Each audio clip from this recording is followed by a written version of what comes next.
ويسألونك عن الجبال فقل ينسفها ربي نسفا فيذرها قاعا صفصفا لا ترى فيها عوجا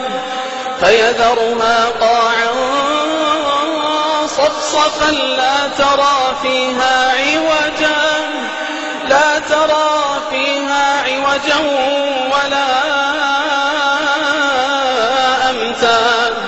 يومئذ يتبعون الداعي لا عوج له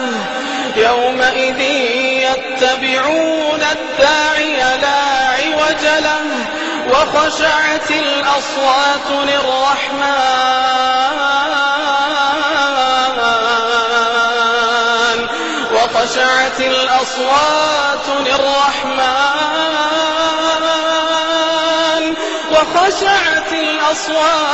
للرحمن فلا تسمع إلا همسا يومئذ لا تنفع الشفاعة إلا من أذن له الرحمن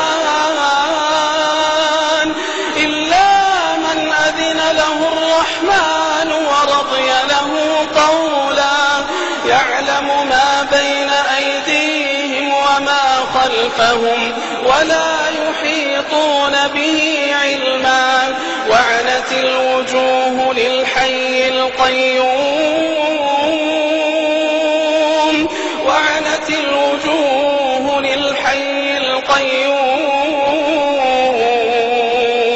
وقد خاب من حمل ظلما ومن يعمل من الصالحات وهو مؤمن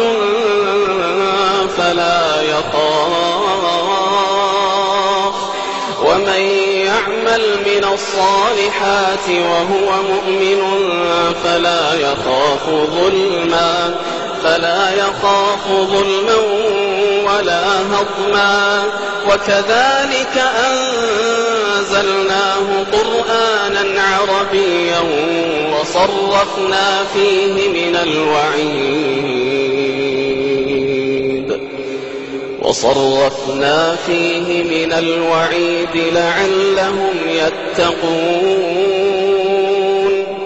لعلهم يتقون أو يحدث لهم ذكرا.